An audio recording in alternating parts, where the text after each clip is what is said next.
This episode is brought to you by our sponsor, Eldorado Gaming. Eldorado Gaming is your site for gifts and gaming accessories like dice, playmats, and other items to bling out your games. Use the promo code META for 10% off your order. Find us on YouTube at Eldorado Gaming TX or our home site at eldoradogaming.com. Here at My Mythical Meta, we talk about gaming with friends and strangers, resolving conflicts, and keeping game nights fun, interesting, and recurring. Our game of choice is Magic the Gathering, but our hope is that what we share is relevant for board gamers, RPG groups, video gamers, and maybe even your poker night. I'm Travis, and with my brother Benjamin and my friends Derek and Randy, we've been playing Magic together since 2014. The secret to a healthy meta is not in the game you play, it's being good friends. Subscribe to My Mythical Meta, presented by Eldorado Gaming, wherever you get your podcasts. Welcome back to My Mythical Meta, episode 20! We have reached a milestone. My name is Travis, and I'm joined this week by the entire Mythical Meta crew, all 4 Metapods, united to harden. Does that mean we're a Butterfree now? I don't know. Metapod doesn't, join to combine Pokemon. They're not like Magnemites or Digletts. What if they were? Well, what about Metabots? That's true too. I am joined by my brother Benjamin. Hello. My 2 best friends, Derek. Hey. And back from the dead, Randy. Yay. Howdy. Stop calling a comeback! I want you to put me raising up like a Frankenstein, kind of like. Randy is back on the pod. Randy, where have you been? Been busy packing up old apartment, getting moved over. That and my birthday. I turned 33. Ooh. So I've just been busy. Happy birthday. 33 on the 3rd? It's Yep. like you had a second golden birthday. I guess so. Because your first golden birthday would have been when you were 3 years old. Oh, okay. Yeah, Yeah, I just missed it. Boring. I just went double platinum is what it is. Well, welcome back. We are so glad to have you back on the pod. We even have listeners commenting saying, when is the whole pod going to be back together again? So we're glad you're here. Yeah. I'm glad to be back. You know what's funny, Travis? Whenever you say, I'm joined by my 2 best friends, Derek, and then you stop, it makes it sound like Derek is your 2 best friends. Well, yeah. Yeah, it's a fat joke. Did no one else get that? Hey, Derek, you lost a lot of weight, man. So That's right, yeah. Yeah. You're Anybody 1.2. calling Derek fat, man, he lost, 60 pounds? Nice. Wow. 60 pounds, yeah. Doing It's the keto. pickleball, right? Oh, keto. It's not the pickleball? Probably both. It's The pickleball probably keto. didn't hurt. And Yeah, the it didn't biking hurt. 10 miles? Wasn't that something you did? Oh, well, yeah. Yeah, I started getting up to 15, 20 Yeah. miles. Wow. Nice. And then my old joints were like, please. Have to stop. Well, guys, it is so great to have you guys back. And Randy, we're especially glad to have you back because you, as our resident Dungeons & Dragons game master for our main group with the Kristens, this week's episode is about game mastering. So we're going to need your insights this week. I'll try. We've been inspired by a lot of what's going on Reddit and a lot of course, our own expertise. And we've been kind of swinging back towards role-playing a little bit, running a mage session, talking about Martian Colony. Yeah. And there just seems to be a streak of topics, too many for us to really go over here as news from the Warfront, but just things going on in people's lives and people's gaming groups where DMs, GMs, storytellers, whatever a game calls it, they need advice. They need help keeping the group dynamics straight. They need help just knowing how to run campaigns, how to get their groups engaged. And so we decided, hey, we know about these things. Why don't we talk about them? That's exactly right. We're going to talk today about the game master as a leadership position. Yes. I, for many years, led trainings on professional learning communities about the role of team leaders, and Benjamin has done the same. He's literally taught high school courses about leadership. Yep. I took classes about leadership as part of my communications major. There are some tried and true leadership methods that we think align closely with a game master's goals and what they want a healthy and a fun group to look like. That's what we're going to be talking about today. Cool. And I'm excited. I've been inspired lately by a very famous dungeon master, Brennan Lee Mulligan. I don't know if any Brennan Lee Mulligan. He is so funny. Oh yeah, he's great. I've been watching Game Changer TikToks. Yeah. Yes. And Brennan is so good on that show. Just a master improviser. He really should win every show. Every time they give it to somebody else, I'm always like, come on. But I think they just do that because it annoys him and it's funny. that's half of it. and it wouldn't be fun. No one would keep coming back if he was undefeated. Right. Yeah, I loved him on he did a show called Actually for a while as well. Yes. And if he said something that was technically a correction, but they didn't give it to him because it wasn't the one they were looking for, he would always just point at the camera and go, "Get in the comments, show that I'm right. Oh my god, that's so Request funny. that I get the point." So he does Dimension 20, and they were doing a show called Mentopolis, or it's a campaign he's running that takes place inside someone's brain, and all of the players were different functions of the brain. And so it was like this, like the brain was a city. Oh wow. Yeah, it's a really interesting concept, and Hank Green is on there Okay, yeah. as one of the characters. Oh. And Yeah. I went and listened to Hank Green talk about prepping for Mentopolis, and that got me on this rabbit trail of so many videos of famous DMs talking about their experiences and what they do to prep and all of that, and listening to how Brennan helped Hank prepare for the games and stuff like that. It was just really fascinating. It really got me into, hey, we should do a show about this, because you know, we have someone like Randy who could be Brennan Lee Mulligan in another life. Flatter me.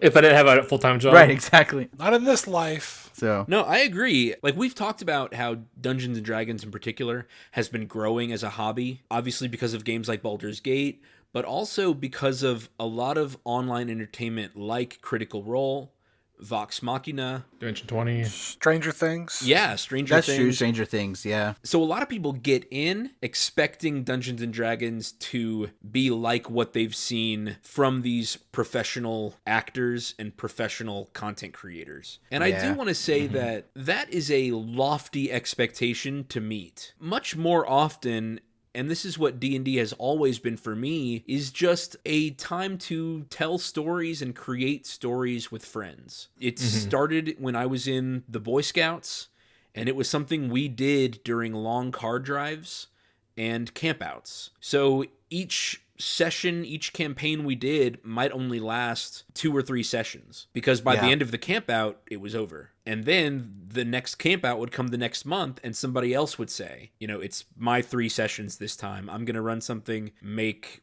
a level 3 character or whatever. And then in the time between that last campout we just ended and the next one, people would be talking about their character ideas. I've got this cool idea for a character. Here's his backstory. And then on the camping trip is when we would have our 2 or 3 sessions with those characters again. And it was kind of this interesting gameplay loop for us, which I think has contributed to me now just being like, okay, I'm tired of this character after 3 sessions. I'm ready for a new one. Because that's what it was like when I was in Boy Scouts. Yeah. Okay. Yeah. If you expect your friends and if you expect your game master to be professional voice actors and people who are being paid for content creation, you might be disappointed. Yeah. Yeah, that's like going to the YMCA to do like a pickup game of basketball and expecting Michael Jordan to be there. Yeah, It's exactly. I mean, we would play around the campfire, and that's kind of what I hope our listeners are looking to expect, is this is just a really fun way to hang out with friends. And yes, you can create epic moments like Vox Machina or other professionals. You can do that. Absolutely. If you go in expecting it to be like that the first time with no trial and error, it is a lofty goal to meet the first time. Being good at anything takes practice. And hopefully some of the advice we give today can lead some game masters on that path to becoming a better one. Yeah. And before we really dive into things the GM can do to make their game better for their players and everything, I really, really want to stress to the players who are listening and to the GMs to tell their players, it is not only the GM's job to make the experience good. You don't sit down in a pod to play Magic and look at the other 3 players and say, the first person to play Sol Ring gets to police the group, right? Yeah. I get to cut up, try to make other people not have fun because it's not my job, it's their job. They're controlling this game. No, same thing with Catan, right? You don't look at one player and say, you're the rule enforcer. You all enforce the rules. You all play fair. Yeah. You all try to make the game a fun experience. You know, you all bring a snack, not just mooch off one player.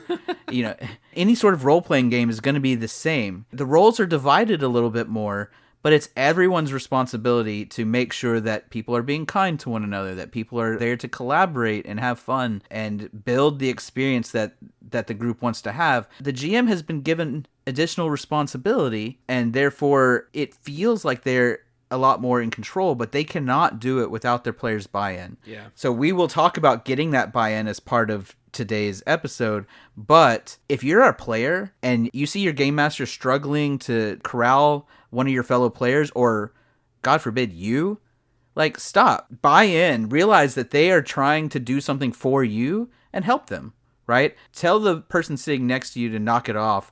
Or in game, if you're playing a paladin and someone's off stealing and that's derailing the game, throw them in jail. Right? Like, yeah, have there be consequences for the things they're doing in the game. Or don't bail them out of jail when they get arrested by the guards. Be like, Right. well, you know, we're going to go catch the goblins and get our bounty. We'll bail you out afterwards or something, right? Yeah. Help the GM accomplish their goals because their goals are really for you. So we're not going to talk about how to be good players today. I don't think we're mainly focused on what the game master is doing, but I do want to really stress that you cannot have a collaborative storytelling session unless there's collaboration. This reminds me, one of the YouTubers that I follow is Doug. He's a programmer and he's a video game streamer on Twitch. But in almost all of his videos, he has his Twitch chat doing stuff. So for example, he'll create, a mod for Skyrim that says every time a Twitch chatter redeems this points reward, 10 wheels of cheese will spawn, or things like that.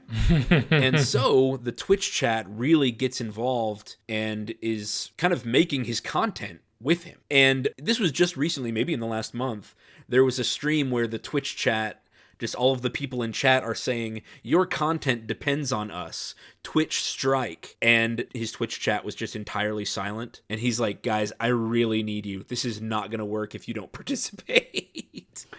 Oh my God. Were they mad at him? Or Well, just... it was something like, what was it? He had activated for a very short time a points reward that just made a fart sound and then deactivated it. And the Twitch chat was like, we want our fart sound reward back. so they revolted and went on strike until he opened the floodgates. Brought it back. That's hilarious. Yeah. Let's let that be a lesson. If you seize the means of production, they will cave. Exactly. Been saying it since the beginning. You have. That's exactly right. Together, ape strong. Yeah. So the GM does take on some additional responsibilities and work. Things like creation of a setting, creation of non-player characters, planning. Certainly a measure of improv that I think is a little harder than what a player's responsibilities are. Like, yes, players are improving as they go too, but I think the DM has a special layer of responsibility. When they got to roleplay every character in the world. Yeah. Right. And come up with a backstory for them if it's required. I mean, you even got to kind of roleplay the world in some sense because you have to describe everything. Otherwise, you're just talking in a void. Yeah, and so in return, we grant the game master a measure of authority. They've done this work, they've done this extra planning, and so we grant them power. The philosopher Hobbes talked about this, and he called it a social contract. If somebody is doing work, they should be granted authority in order to see that work through. Benjamin, you brought this up in our pre-show discussion. Is there anything you want to add to that? Yeah, just kind of some clarity, right? Hobbes talked about the social contract in the sense of we need to avoid the chaos that exists when there are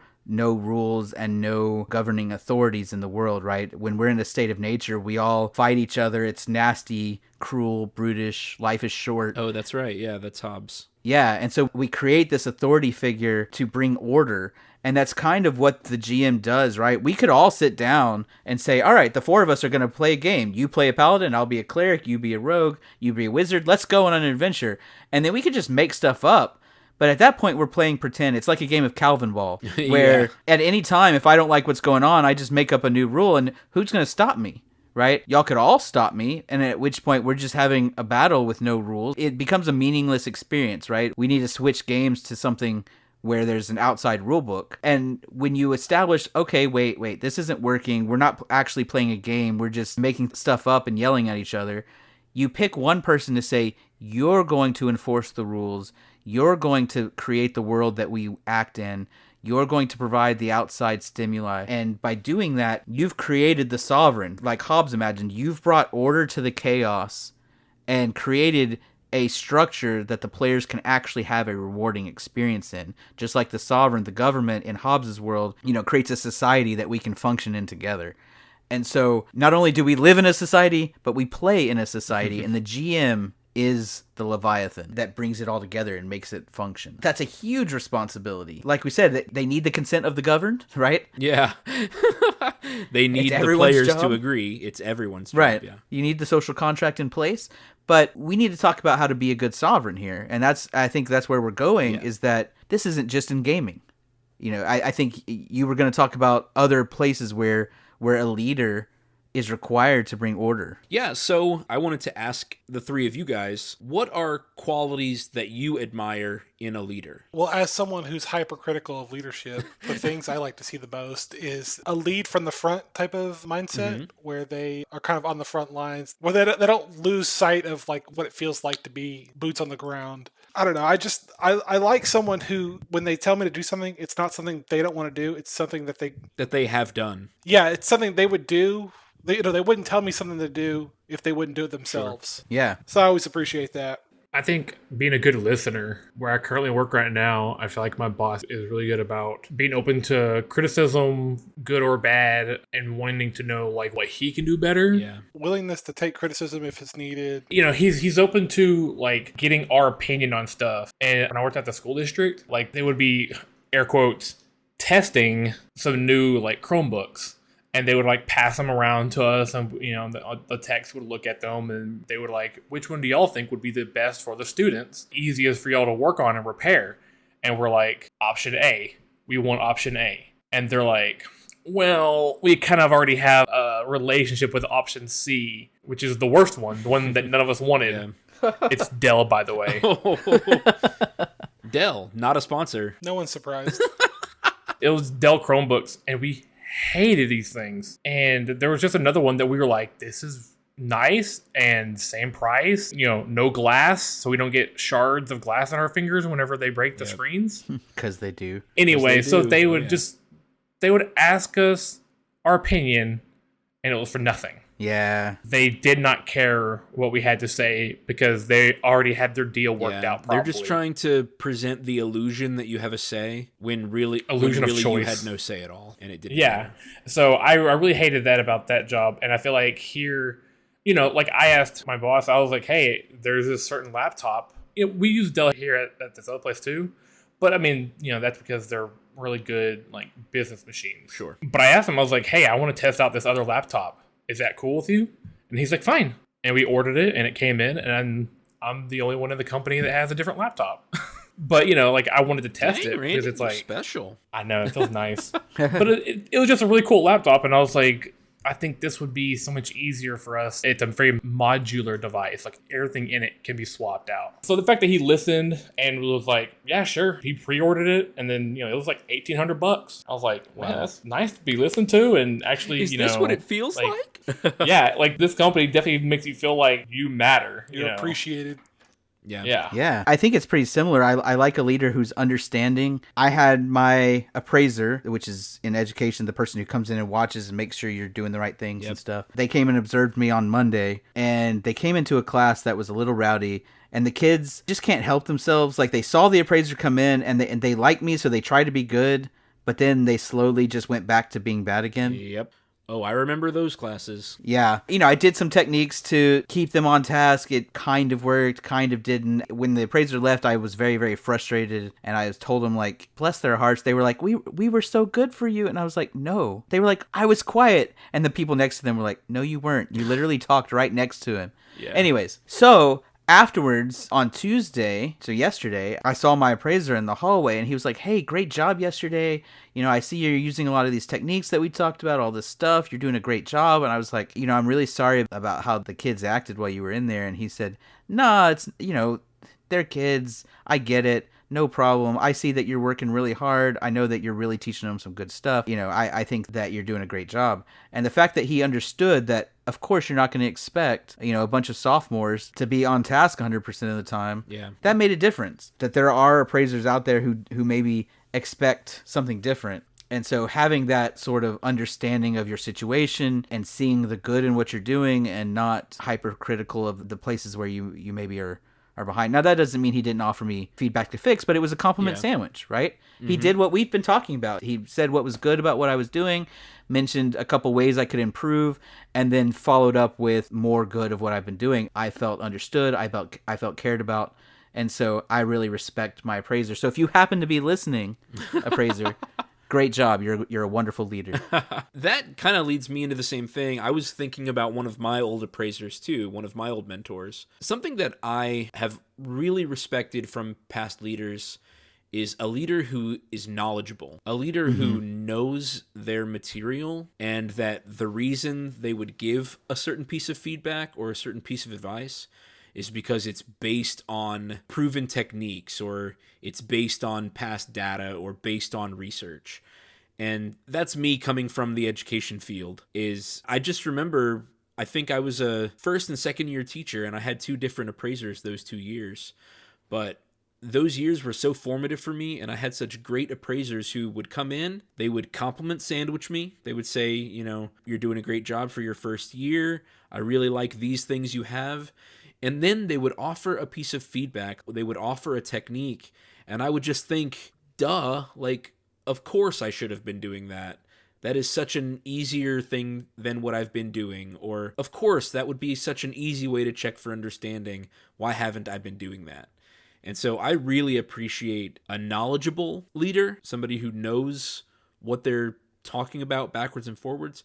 Or if they don't, they will look it up for me. Yeah. Or they'll be willing to find or search out the answer that I need. And the second thing that I really respect in a leader is integrity, but really I want that to be interpreted as fairness. Somebody who's fair, who applies the rules fairly, who applies the expectations fairly.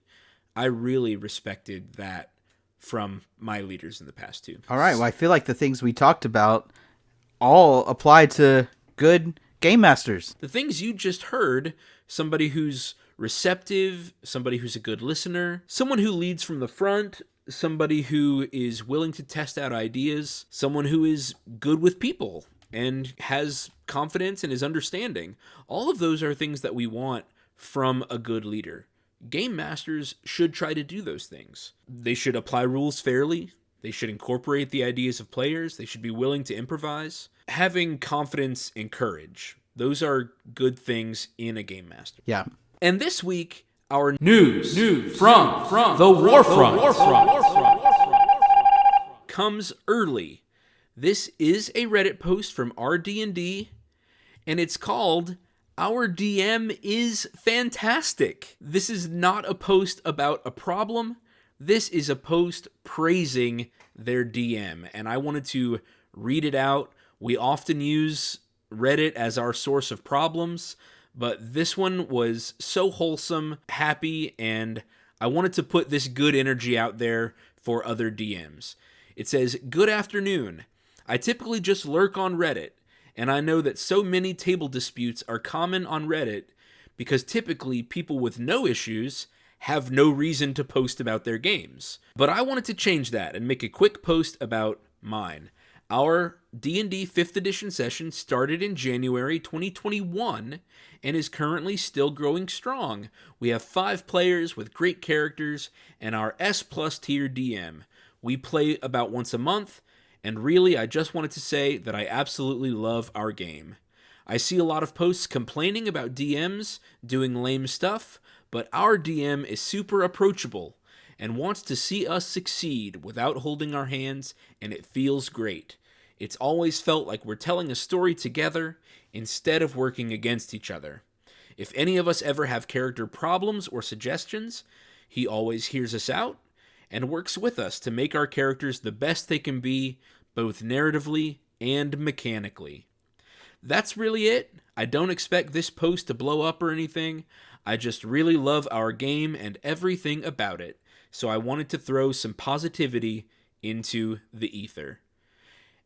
And I just thought it was so cool that we were planning an episode about dungeon mastering and about the qualities of a good DM, and this post was posted only one day ago on December 5th, and we're recording on the 6th. So it feels timely, and I thought it was a great post of someone praising the good qualities of their DM. You know, when going through the post, to me, the word that stuck out the most, approachable. And I feel like that is so key to being a good DM, leader of any kind of game, whatever you're doing, is being approachable. And I usually try, like, after the session, ask y'all for feedback. You know, what was good? What did y'all not like? You know, so I definitely always want approach me after the game about good or bad. Approach me in between sessions if you want about things you want your character to be working towards for the next session. You know, so I know, like, okay, this is where they're wanting to go. I can kind of plan a little bit for that and get that path started. You know, so I always say, like, you know, any ideas you have, come to me. I may not be able to use them all. Yeah. But... Or use them all immediately. Yeah. I mean, I can't tell you how many folders I have of just, like, plot hook ideas, story settings, how I'm going to link things from one to the next. This kind of leads us into what we really wanted to talk about, which is you talked about being approachable. And really, when we talked about the DM having extra authority, it comes in the form of managing the group. Yeah. And person and people management is really what separates a game master apart from, say, the host of another game night, right? Like, if we play our next game at Randy's or Derek's house, we don't expect them to exert any special authority other than get out of my house. Whenever it's time to leave, yeah. Whenever it's time to leave, or if we do something incredibly offensive, which we won't. I won't. Right. You? I don't plan to, but... Doesn't sound like it's not off the table, though. Yeah, let's not remove anything off the table yet. We haven't been to Randy's house yet. That's right, exactly. You never know. His cat might be terrible. I've never met it. How dare you? Anyways, so player management, people management, what can we do about that? I think the important thing here is a lot of what we've talked about is work settings. Yeah. And a lot of what we talked about in prior episodes has been about managing people at work or doing things like that. But unlike work, your players are all volunteers and you can't hold money over their head or promotions or anything like that. And the goal here isn't about achieving a purpose. It's about having fun, especially in a role-playing game where you win or lose together. The stakes are just, what's the phrase? The friends you made along the way. The true treasure. Yeah, the true treasure is the friends you made along the way, right? It ultimately doesn't matter if you get 1 gold or 50 gold or 50,000 gold. It matters if you had fun getting there. Yeah, in this imaginary game. Right. It doesn't matter exactly. if you got 50,000 imaginary gold if getting it wasn't fun. Yeah, there's no championship. I don't know. Is there competitive D&D? Surely not. Oh, I'm surely there is. I think there Isn't is the D&D Adventurers like, League something? Yeah, I've heard of things where you have like 15 DMs all running like different groups, but they're all like in the same world and they're kind of like competing against each other to either complete tasks or to clear a dungeon faster or something like that. That almost feels... Yeah, Well, anyways. We're not here to judge other people's fun. That's right. That's right. It just seems we're not going to yuck their yum, Benjamin. Well, I was more thinking like the DMs are not... Like, they're all on the same team, right? The players are playing against them, or what? I was just trying to figure out how that would work, because if the DMs are against each other, they can legally cheat. Like, that's the DM's power. Like, oh, your Chimera was a level 1 with a broken wing. Guess you win. Like, oops. I mean, I guess they would have the same modules or the same number of creatures. Yeah. With the same stats or whatever. Yeah. Or they could be like, look behind that door over there. I don't know. Anyways, okay. For the most part, there's not competitive D&D, and it's not meant to be played that way. Yeah. But if people have found a variant that they like that's competitive, good for them. I wish them the best. And maybe I'll try it sometime because I'm a competitive guy. But for the most part, when you're getting together at people's houses or in a store or wherever or online, even if you're paying someone to DM, The goal isn't competitiveness, or it might be competitiveness against the world that's been created, but not against each other. The stakes are the fun, right? The fun is what's at stake. And so what brings the groups together isn't a shared purpose yet, right? That's part of what you come together to find out. What are we doing here? What's our shared purpose? And that's one of the main responsibilities of a game master, I feel like, is to create that purpose for the players to buy into. I was just going to ask Randy, what do you think unites a group of gamers, especially RPG gamers? I mean, I would say like interest in the setting or just already being friends. Camaraderie was what I was supposed to say. No, you said it. You said spending time with friends. Spending time with friends. Okay.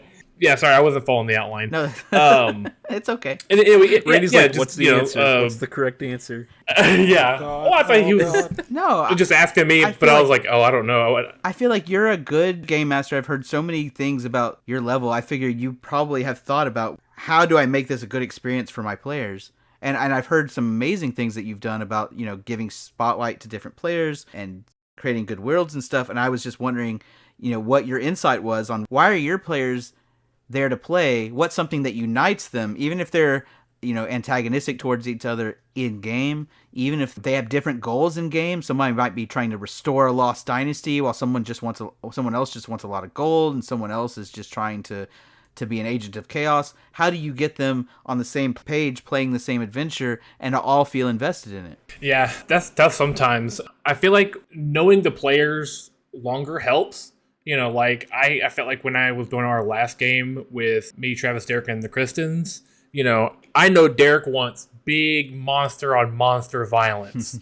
He wants combat. I'm a simple man, simple players. Yeah. So, whenever I was doing his spotlight was, you find a giant mech, aka in game, it was like a golem, it was like a giant mechanical golem. And y'all had found the power core for it earlier, but didn't know what it was. Ooh. And then later on, when it came time, it was like, there's like a center console and it has like a bowl kind of shape, and you're like, oh, the orb, and y'all powered that thing up, and you went and fought a giant bone golem monster. So it was golem versus golem kind of stuff, and I was like, that's Derek's forte. So he got to be kind of like the Red Ranger, like leading that attack. Please, the Green Ranger, the cool one. The Red Ranger, I think, was the head of the team for the longest time until but Tommy came along. The green one was the bad boy, played by his own rules. And he had his own solo full Megazord. And he had a flute. So a dagger flute. The jazz flute. That's how you know he's a real standout. He doesn't conform to others. Yeah. Yeah. Way to challenge preconceived notions. Exactly. It was pretty easy for me to, I feel like I write for that. I feel like before that, Travis had a good standout of kind of like a lot of stuff was dealing with his character's family in the first several sessions. So knowing them makes it where I can really tailor stuff better to them. My work group is a little bit harder, but I haven't known them as long, and they're doing much goofier. Their character goals are goofier. One guy just wants to find the best piece of cake in all the land. Oh my gosh, that's awesome. So I'm like, I gotta weave in this story something about him finding cake every now and then. Randy. Yes, gourmet hunter. There we go. Okay, that's actually not a bad way to kind of weave that in. It's like, oh, this place is supposed to have the most exclusive chocolate pods, but they're guarded by a cocoa dragon. Yeah. So each individual person has their own reasons for playing, and it's obviously going to make a game master better if they can accommodate what those players' reasons are. Derek likes to feel powerful.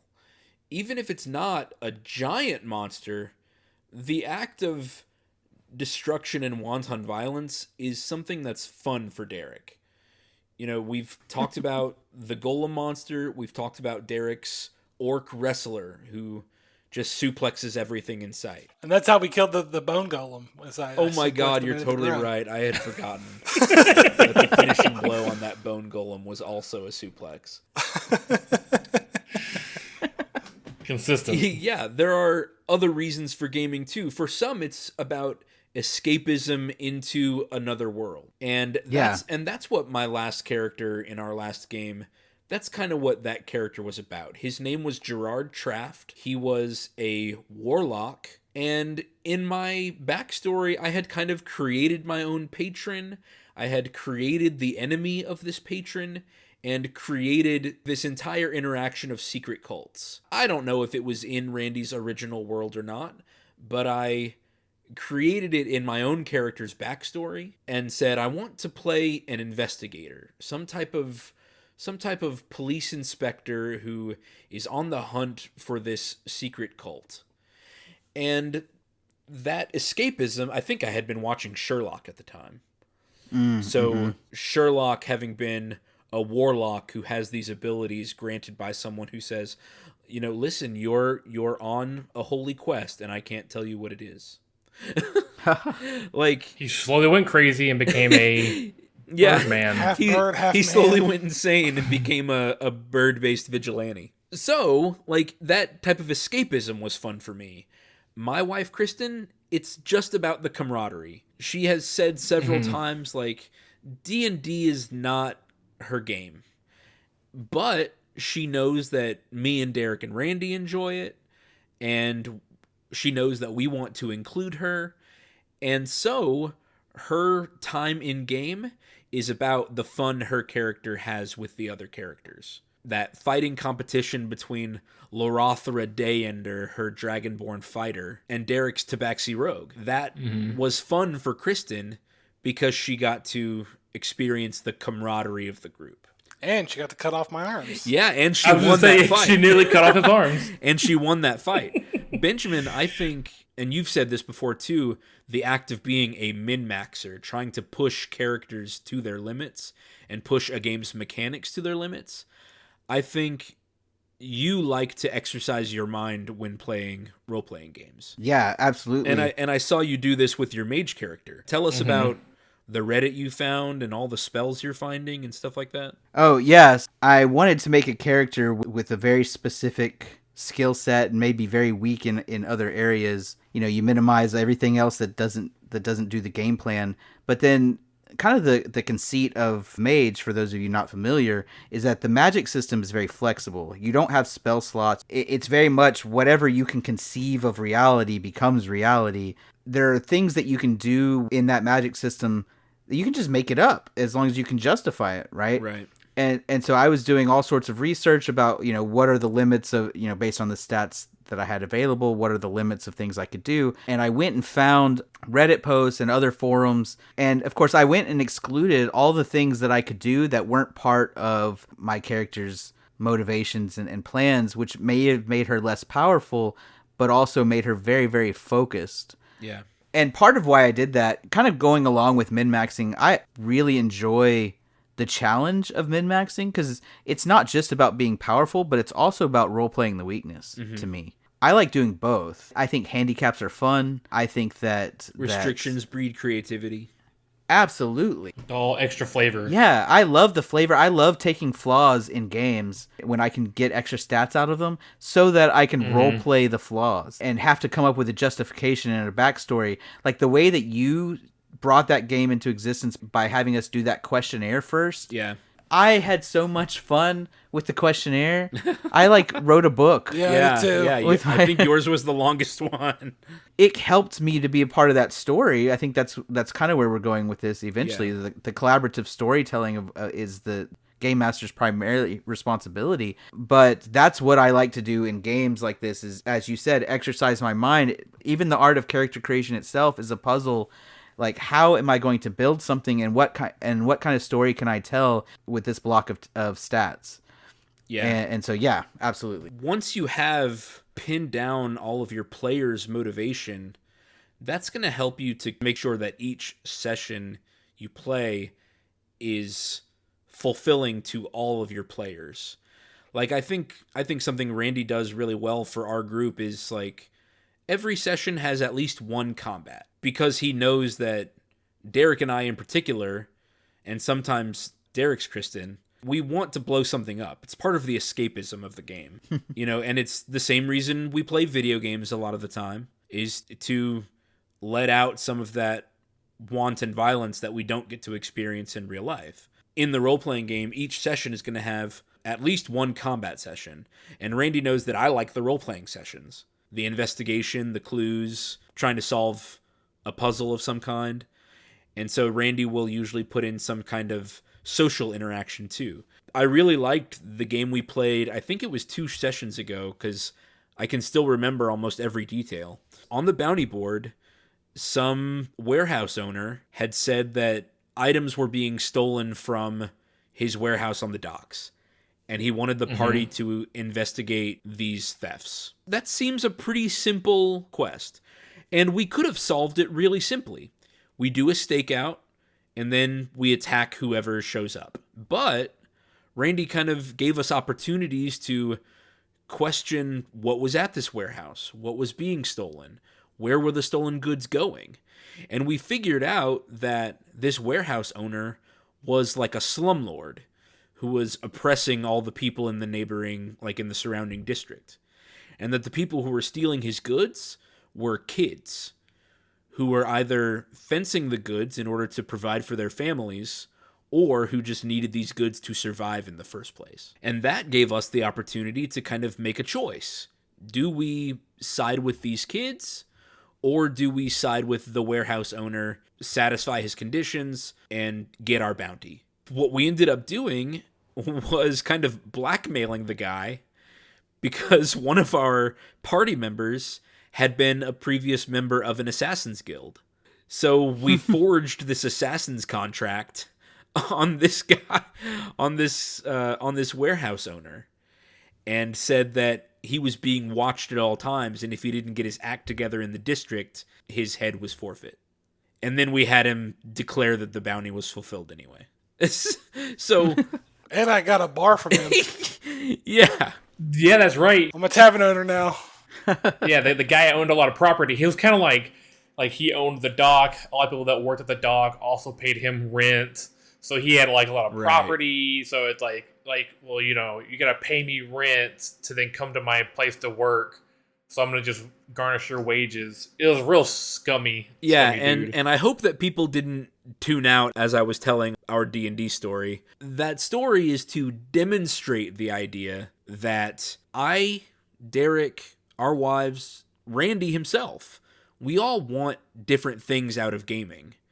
But Randy, our dungeon master, makes an effort to incorporate all of those desires and try to help everyone be satisfied. Yeah, and ultimately, y'all told a story that probably wasn't in Randy's initial plan, right? Like, you didn't plan for them to forge an assassin's contract and blackmail him into giving Derek a tavern. And No, I mean, I knew, because I know my friends so well, I knew that they're going to be like, well, this guy's a real prick. And they were going to turn on him. I knew that was going to happen. Because we are good people. But you gave them the opportunity to do that. Yeah. You didn't force that on them, right? It was just the world they were in. No, you're gonna blackmail this guy. My wife, Kristen, is so funny Yeah. because she says whenever she's role-playing or playing video games, she says, no, it is my fantasy to be a good person. She's like, I just want to help people. But that's the beauty of what you did. I want to bring up this thing about collaborative storytelling, Yeah. and you gave the perfect example of that, where there was an adventure that your campaign was led to, right, where you had this task, and it could have been very simple, and as you found more and more information, you were given the choice, because you at any point you could have been like, well, let's fulfill the task and move on. You know, there's bigger fish to fry out there somewhere. And instead, you decided to go further in this one adventure to set things right. But if you had moved on, Randy wouldn't have been like, well, y'all got to go back and deal with that warehouse owner. Like, he's still out there menacing people. Y'all would have been like, okay, well, we're in the next town over now. Yeah. Right? Give us a new Give us the next bounty on the bounty board. Money, please. Exactly.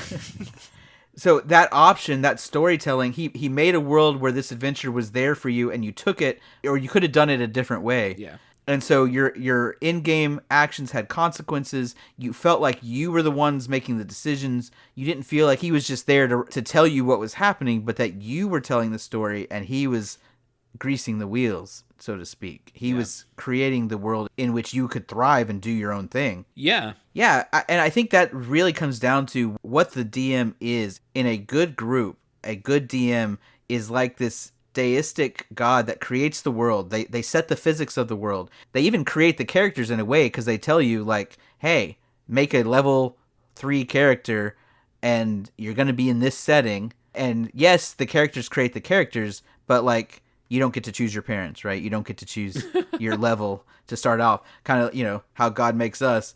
And then the DM can set the supernatural rules for the game. They lay out the terrain and all of that. And then they also guide the characters. They're like, hey, look over there. Oh, a bounty board. What's this? Right? Or whatever. Yeah. And they lay out the adventures. The politics are all kind of outside the player's control. But then the players have the free will. Their decisions matter. Their adventures are hard or challenging, and there are stakes where they can, at any time, y'all could die, or you could have your morality is going to be affected. Your relationship with the NPCs and with the world itself and the whole political system is shifted based on the decisions that you make. And all of you feel like you have agency in the story, that your actions affect the rest of the world. They affect the story and how it's going to be told later. And while there's probably an overarching story to the campaign, an ultimate big bad, an ultimate villain that's pulling strings and all of this, you feel like you're working on that overarching story in a way that's satisfying to you and not just being told what to do by a draconic dictator. Right. And I think that's really important for a good DM to realize that they're not there to write a book. They're there to help their players tell a story. I really like that last part. If you want to tell your own story, if you have a plot in mind about how the story is supposed to go, then a role-playing game is not the best vehicle for it. If you have something that is so special and protective to you, and you want it to go a certain way, then don't give the reins to other people. Right. Write a book yourself. Do a comic book, graphic novel, write a play, whatever. There's plenty of creative ways to get your story out there. But the act of role-playing games, the tabletop role-playing game activity was never designed for that. It was designed as a collaborative storytelling experience. It's something I look forward to at conventions, because people just tell me the stories they've come up with. And that story is not written anywhere. It is just an oral tradition that they and their friends have developed. And now it's a shared experience between them that bonded them, that they can tell me about, but I might never be a part of. I'll never understand it the way that they understand it specifically. Yeah, and they're remembering it years later. Yeah. And it'll be part of their story for decades. Yeah. Probably. I can remember stories from our childhood where we told these stories together. I can remember the different role-playing sessions, various games and characters that I've made and worlds that I've been a part of because a group told it together. Things that would not have happened if I just wrote a book myself. Yeah. Yeah, it's really cool. I feel like we kind of just waxed poetic instead of giving some specific tips, but... I mean, let's talk about tips for collaborative storytelling. Y'all mentioned before we started the game Dawn of Worlds. I would be really interested for our listeners to hear about how that really takes collaborative storytelling to the next level. We've talked about this game before, briefly. It's a game called Dawn of Worlds, where the players take on the role of the gods of creation. And the players take turns going through ages, going through eons. And they take turns shaping the world and the world's history. So the first age of the game is physical characteristics of the world. And in this stage, you have, a giant sheet of paper in front of you. And in this stage, each person takes turns drawing continental land masses and drawing geological features like mountains and lakes and forests, and planting your handprints on the world. What are the land masses going to look like? And then the next age after that is the races. And the game is designed for medieval fantasy, but it could be designed for science fiction. It could be designed for a spacefaring...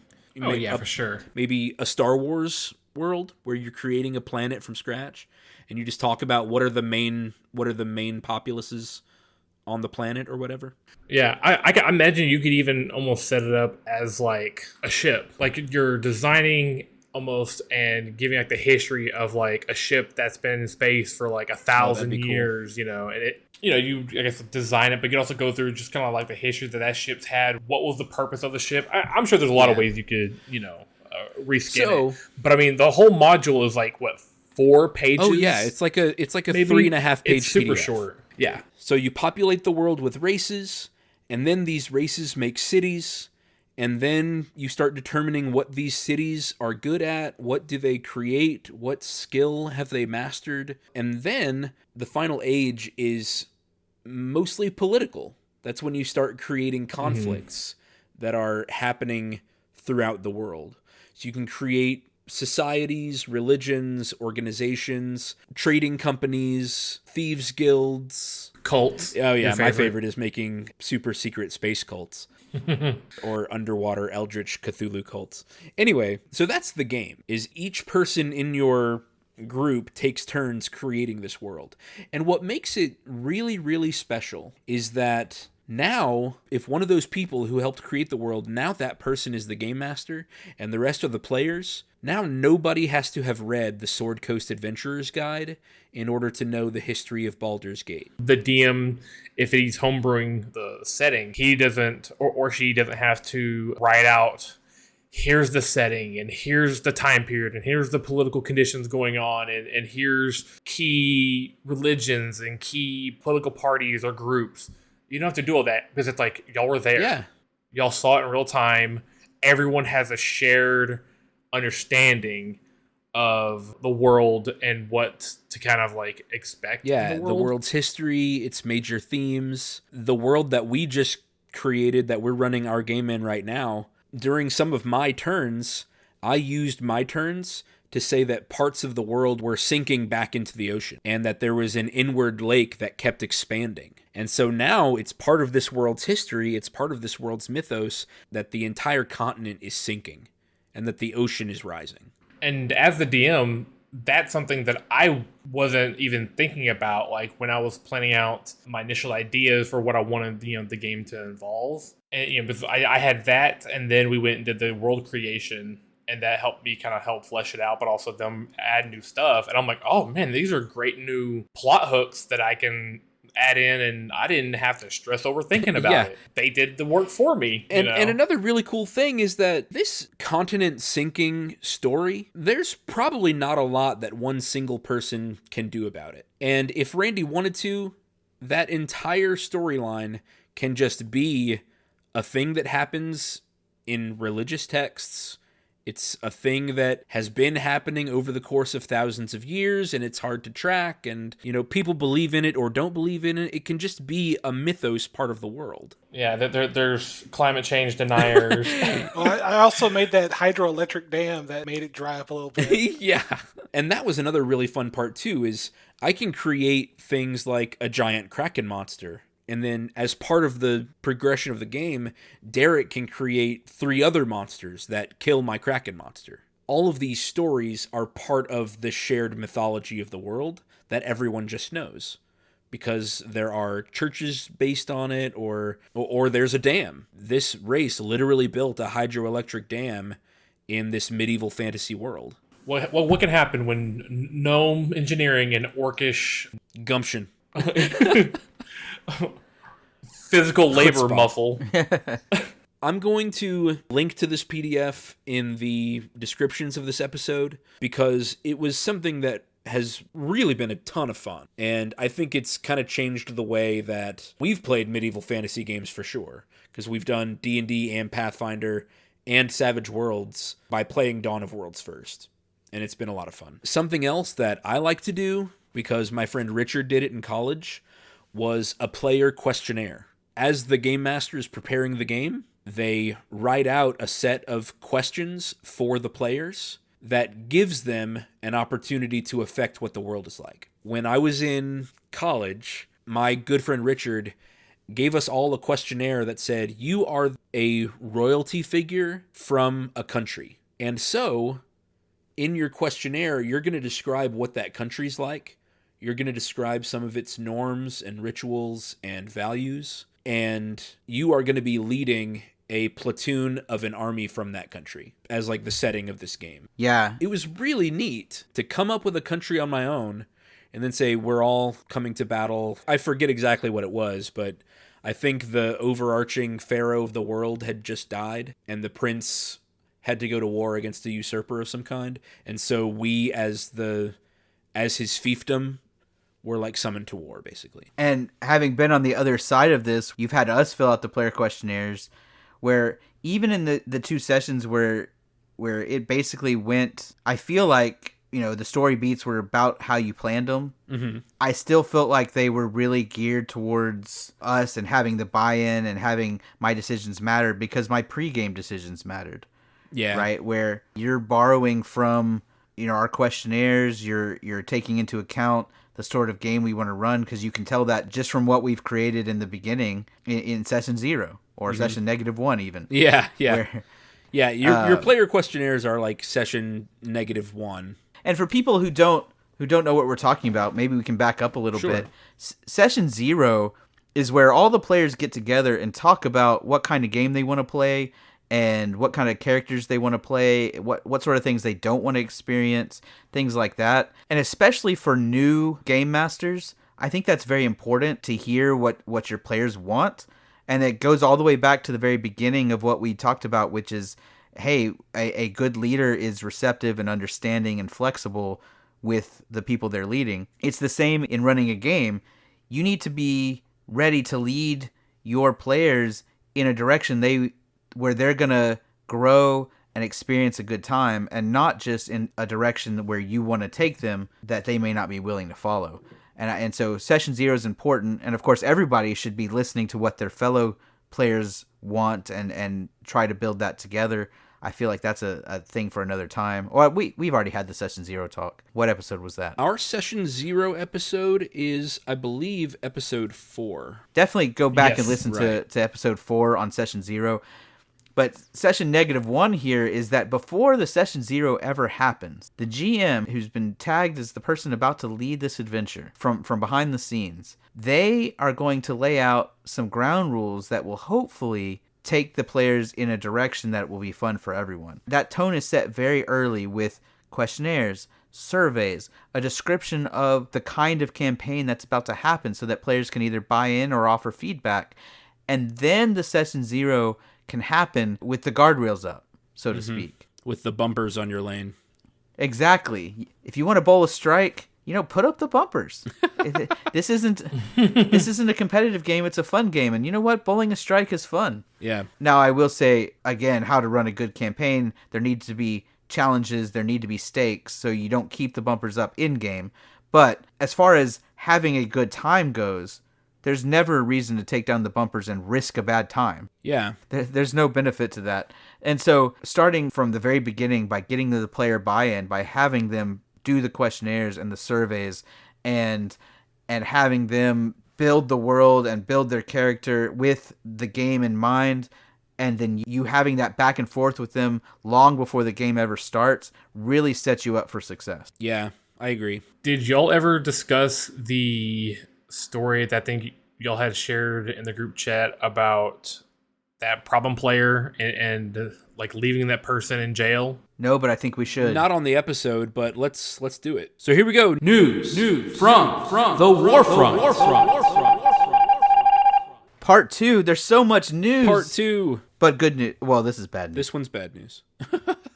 About a guy whose character kept like just stealing and rabble-rousing in general.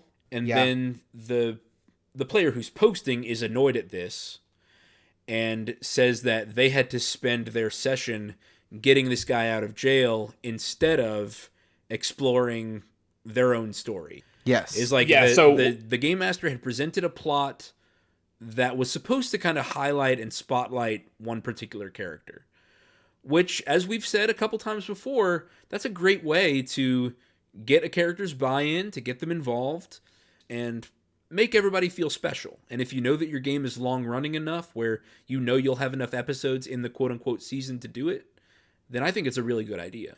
Yeah.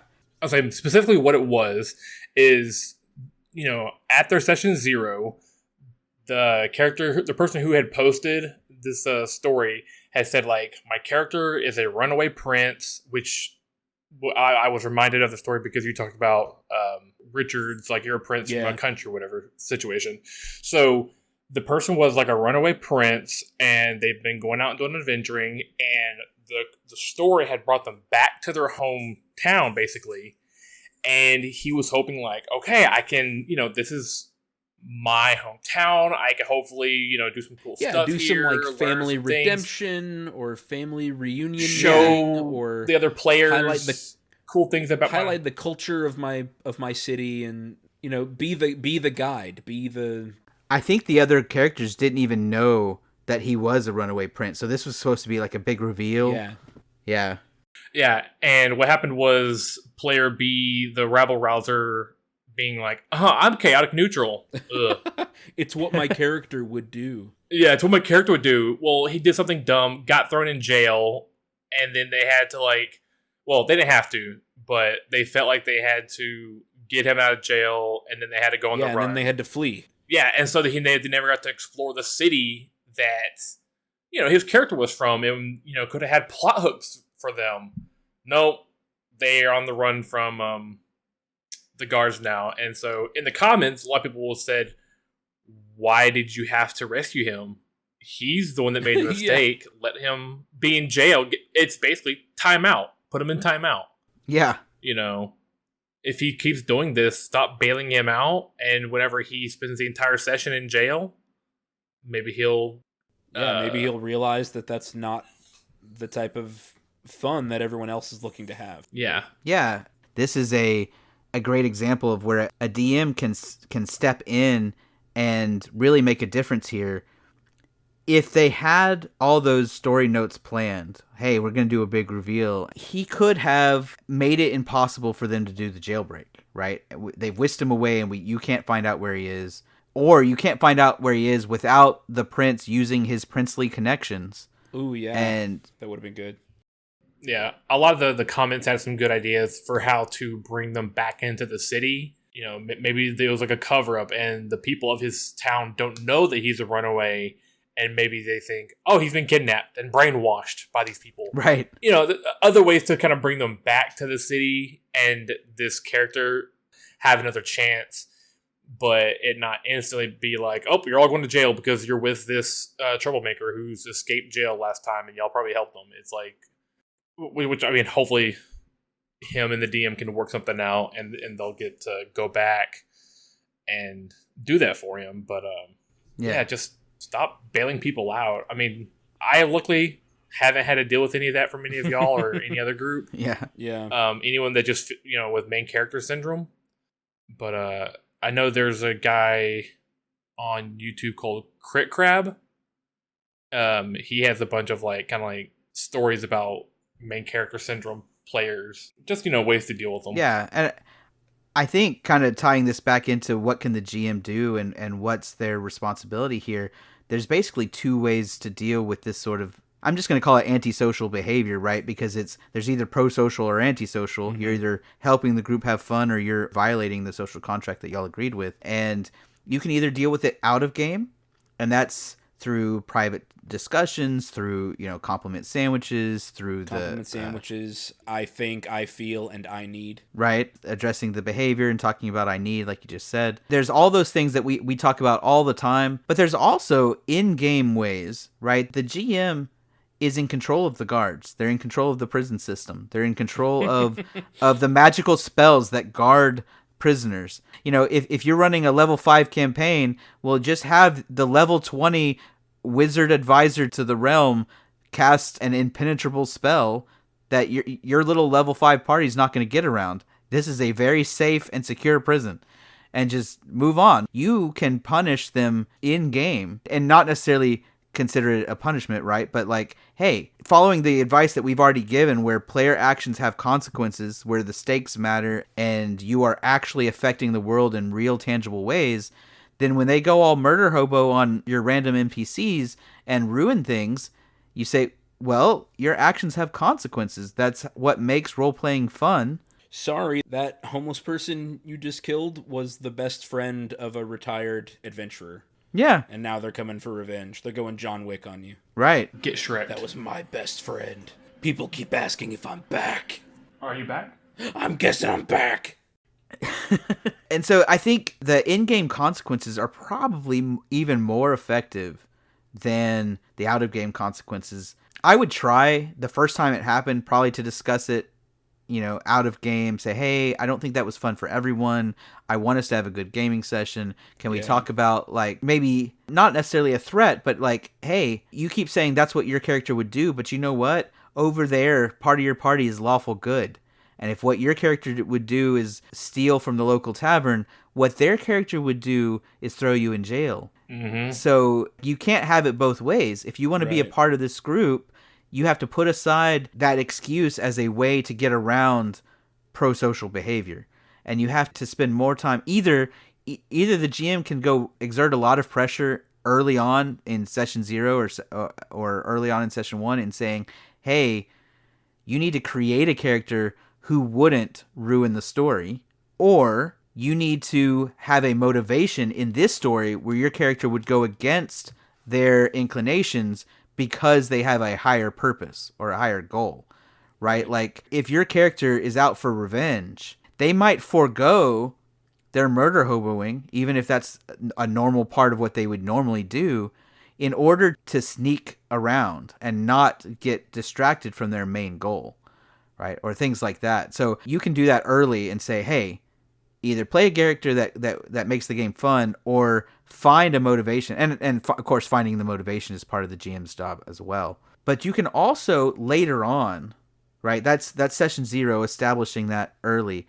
But also later on, when it happens and they did what their character would do, turn to the lawful good character in your party and say, how would your character act after they just saw their adventuring partner do this? And try to push the story away from bailing them out, right? Because bailing them out just encourages that behavior. When people are like, well, that's what my character would do. And it's like, well, that character would rot in prison probably. So that's what's going to happen. Yeah. Or, that character's beheaded, roll up a new character. Yeah. It's like we can do a day by day, like we'll check in on you in jail. Right. We'll give you 5 minutes per 1 day of jail time. So, right. Or even like, I guess we got to go on a quest to get your bail money. See, yeah, we got to solve a problem on the bounty board. Bye. When people say it's what my character would do, I'm like, yeah, but you made that. It wasn't a video game character with a predetermined backstory. You made him or her. Yeah, you wanted to be a little murder hobo goblin. And in the right settings, like if you want to do that, just be a villain on it. Yeah. Just run a villain campaign. And I actually want to give Travis some props here on handling this well. When we were starting our mage campaign, I had made my character, min-maxed her and all that. She was a very social but very private individual and not the kind of person who would really join groups because she didn't really trust people. And I was, falling into that temptation of, well, this isn't what my character wants to do. And after the first session, now the first session went just fine. We all ended up as part of a group, but I was going into the next session or afterwards, I was just kind of stewing, being like, yeah, that's not, what can I do? And ultimately Travis was like, look, just change your character or do something so that we can have a good game. Yeah. And he didn't say it quite like that, but the encouragement of, your character can't derail a good experience for everybody. And I had to come up with a reason why I was not going to be against the other players. And I ultimately found that justification, right? I was like, well, I read them and realize that they're pure of heart or whatever. Yeah. And I trust them because I see that their manipulation scores are very low.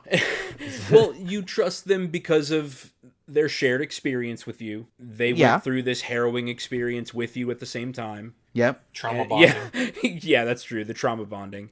And they're just as worried about this new magical world as you are. Right. Yeah. And I know they're not lying to me. We're kind of on the same page and the same team and such stuff like that. Whereas, my character had grown up in this world of don't trust anybody.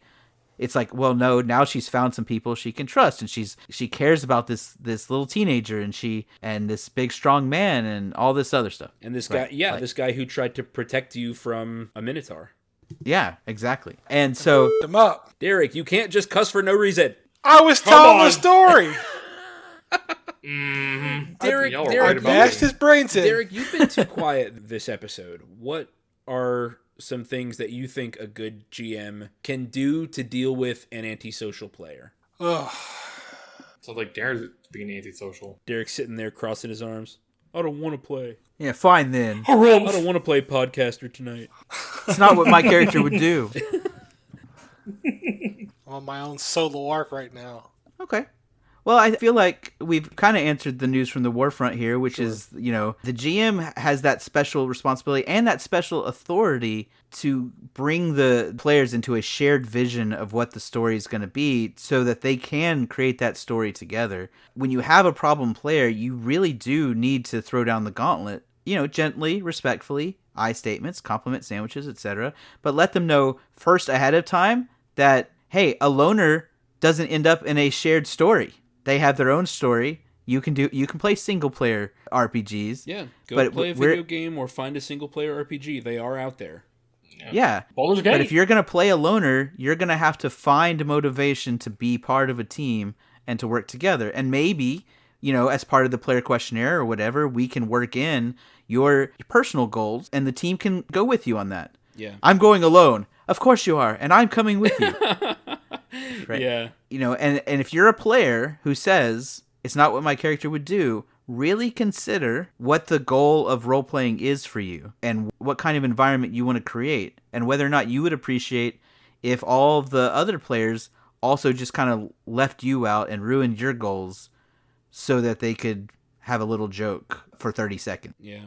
Like, it is fun. Joking happens. Like, Randy was talking about the game he's in where they're looking for cake. It's funny. Yeah. And they can all be part of it. But if he ruined, I don't know. Well, no, if the cake seeker ruins somebody else's goal because he keeps asking, "Where's the cake?" That's not it's not that's fun. not funny. It's not fun for the players. It's not fun for the DM, and it kind of probably gets old for you. Yeah, I'm very thankful that he's more of like, what do you do during downtime? I travel to the next town over and look for cake. It's like, okay, that's fine. See, that's awesome. It's like, hey, we just arrived here. What do you want to do? Does the inn have cake? Okay, yeah. I think one time he was gone for a session he couldn't attend, and so we just said like, oh yeah, he's off in another town at a cake festival. He's like some kind of like fantasy, like Anthony Bourdain, traveling around just specifically for cake. I love it. Yeah. Benjamin, hit us with some words of wisdom. Well, we've been talking about collaborative storytelling today and how the GM has that special responsibility, but honestly, the whole world is a collaborative story that we're all telling together. Each of us has a responsibility to work with each other for the well-being of everybody. And, your family, your social groups, every interaction you have is a chance to say, is this what my character would do? And choose to make a character that is pro-social, that makes the story better for everyone. I'll just leave it at that, short and sweet. That was gorgeous. Great words of wisdom. Any final comments? I love you guys. Oh my God, I love you too. Love you too. And not just his family. Benjamin, I like you. Whoa, back up. That means a lot. Yeah, it does. It Yeah. does. Yeah. Derek, no, thank you. Randy, I like you too. I like you guys as friends, and I love you. Benjamin, I love you as family, and I like you as a friend. That's beautiful. I love you too, and I like you too. I love all of y'all. Ditto. I like Happy it. late birthday, Randy. Yeah, happy late birthday. Thank I you look very forward much. to this weekend where we are going to finally exchange our Secret Santa decks. So, Yeah. listeners, 2023. if you're Magic players and you want to hear about the crazy, insane decks we made for our Secret Santa exchange, which do not follow normal deck building rules, make sure to tune in next week. Yeah. Listeners, if you want in on news from the Warfront, or if you have any other questions about the pod, you can send emails directly to mymythicalmeta@eldoradogaming.com. Remember that you can also leave comments on our YouTube channel on our Spotify and our other podcast platforms. Don't forget to check out EldoradoGaming.com and use promo code Xmas23 if you're listening to this in the holiday December season of 2023. Thank you guys so much. Have a wonderful rest of your day. Bye. Later. This episode was sponsored by Eldorado Gaming.